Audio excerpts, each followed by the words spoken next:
Thank you very much. So yes, I'm Neil Manthorpe. I work for Atkins as a landscape architect and urban designer, and here today to talk to you about healthy streets and active places. What you didn't add in is that it's 40 years of landscape architecture. It's also my 40th birthday this weekend, so it all feels like it's come together at the right time. Do we need to sing to you? I think that maybe not. No, I'm sure that's fine. Thank you.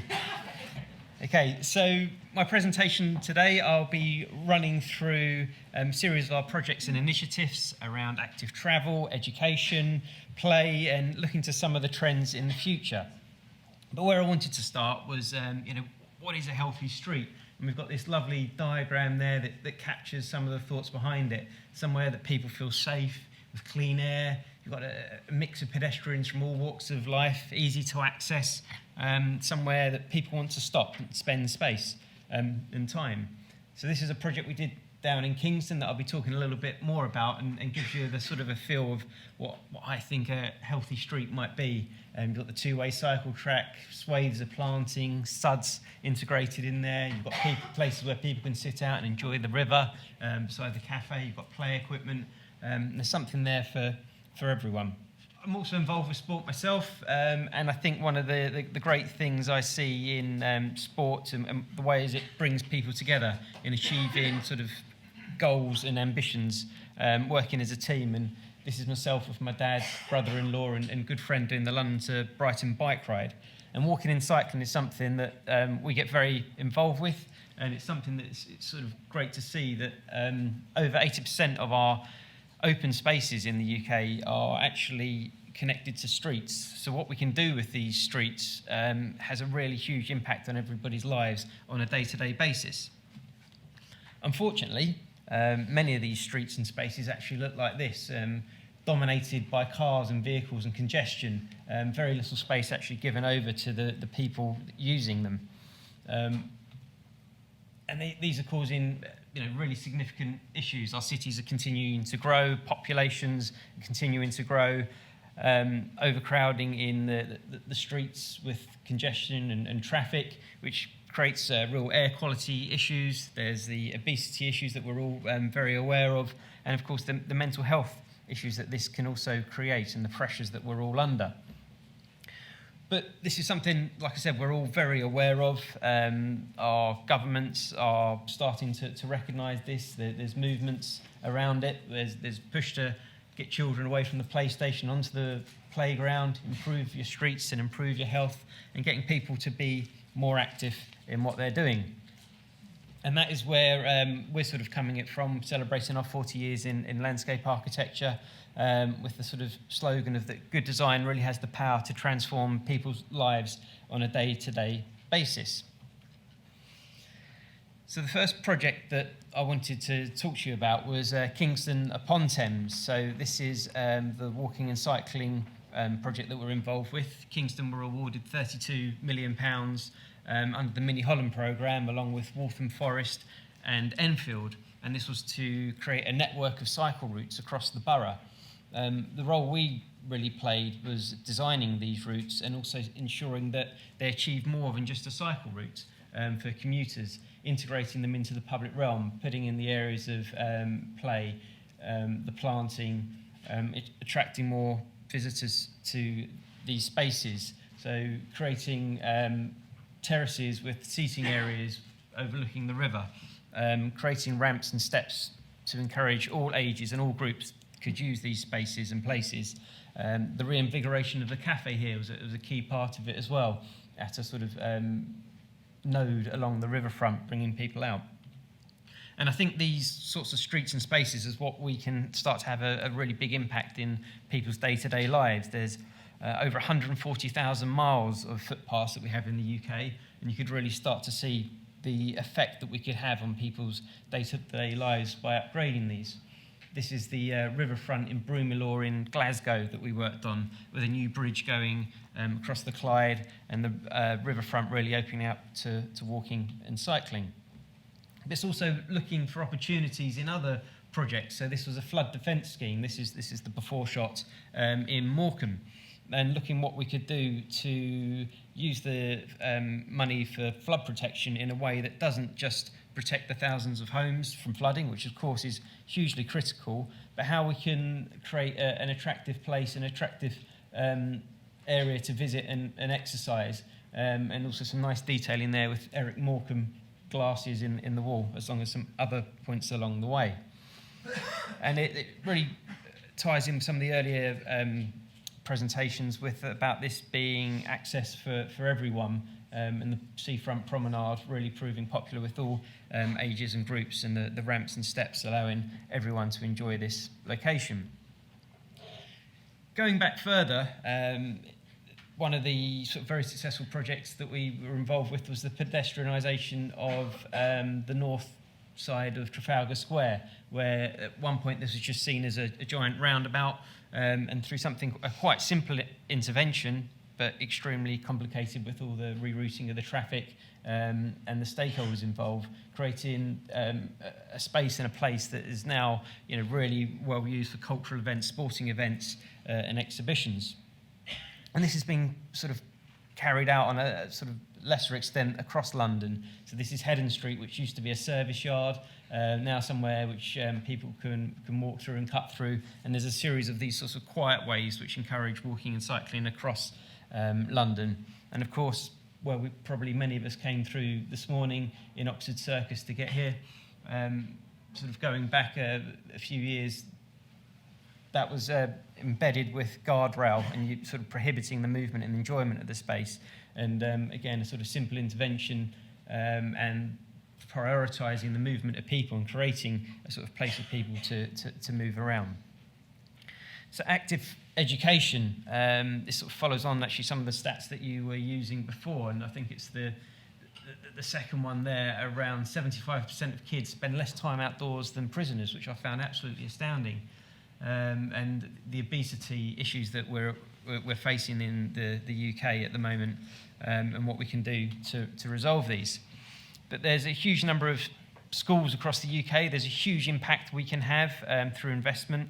Initiatives like Opal and the design work that we've been doing to play spaces. One of the key things we're discussing just before is actually the storage and where you keep all of this equipment. And it's something that we try to work with and consider. There's 21,000 primary schools across the UK, and particularly like this one here, the Lime Tree School, where an outdoor classroom has been created. So it's not just all about the play equipment and the break time, but bringing some of those lessons out into the outdoor environment. And then, of course, there's 4,000 secondary schools, and this is like looking at the activation of this space and activities that can be created in people's break times. So I think this, I was again going to ask, but maybe it's just something for you to perhaps have a think about yourselves. Because as I was going through it, what is the right percentage of time that children should be spending outside? It clearly should be more. I'd be interested really just on people's views on that, and perhaps we could talk afterwards. So active play. The benefits of our parks and play spaces in the UK is something that is hugely underappreciated. We heard the sort of figures earlier mentioned about the budgets for the National Health Service, but the sort of benefits that we're currently receiving are around 34 billion on sort of mental and physical health, and also the savings that people use in those parks and green spaces of 111 million a year. And I feel very strongly that perhaps if more was invested in some of these initiatives, parks and spaces, there could be a greater form of preventative medicine rather than treating it afterwards. And I think one of the spaces that really started to drive this into the sort of public agenda far more was the Olympic Park, of course. But this example that we've provided here is just Devonport Park in Plymouth, providing natural play and natural equipment and fitting it with the character of the wooded area and the surrounding parkland. I just wanted to finish on this one when we're talking about play and tying in with the first one around sort of movement through our streets and spaces, and it's the sort of the parkour movement. And I think something that's really great to get hold of and encourage in our public domain. So finish with this quote for this section. Is civilization is best judged not by the number of museums, libraries and art galleries it possesses, but by the distribution and quality of its public squares, its parks, green spaces, fountains and monuments. So that's by Lewis Mumford, and I think he is really onto something there when he said that. So I wanted to now look to the future, the way we've all got phones, we've all got virtual reality, everyone's playing PlayStations and computer games, but it's perhaps thinking how we can harness some of this technology and use it, not always seen as a negative, but to promote activity. And there's a lot of tech out there at the moment. I think things like the steps counts that we'll all be familiar with, can only be a positive, help us to challenge other countries and cities. Apps like Strava, where we're aware of some really popular running routes. Games like Pokemon Go, which actually put in an additional layer to the world we live in, a virtual world, and I think that's something perhaps younger generations gets them out searching for things, treasure hunts and Pokemons in this instance. And we started to think about how we could take some of this technology and harness the sort of exploration of children and play and that social interaction that we love to experience within our streets, and that unique experience, that unique moment that brings us together and something to capture. So I've got a short video just to show here on an app that we've produced called Key to the City, and this is a prelude that every street, building and space within the City of London has a story to tell. There are layers of information hidden from view. Key to the City can unlock these hidden layers. So I hope that should start. Yeah, there we go.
Okay, so that was put together for the City of London, but I think one of the things we took from it could be something used in any city, any space, even in a school or parts of the countryside, to encourage people to explore the environment that they're within and to learn about it. And I think there is this huge opportunity to combine technology with play, particularly with augmented, where you're imposing it on the environment around you. And one of the streets and spaces that we worked on was in Bird Street, and the interesting thing that we managed to include here is PaveGen, a product that when you walk on it actually generates electricity. I think it's still quite an expensive product, but you can see a trend of the future that this appearing outside train stations and tube stations. And it's really that sort of consideration for where we're heading in the future with autonomous vehicles, our streets becoming more adaptable, climate change, the greening of our streets and information systems, and perhaps this is a vision for how it would be. So just finish with the sort of thought really that good design really does have the power to transform people's everyday lives and have a really positive impact around travel, education and play, hopefully achieving a healthier future for all of us. So thank you very much.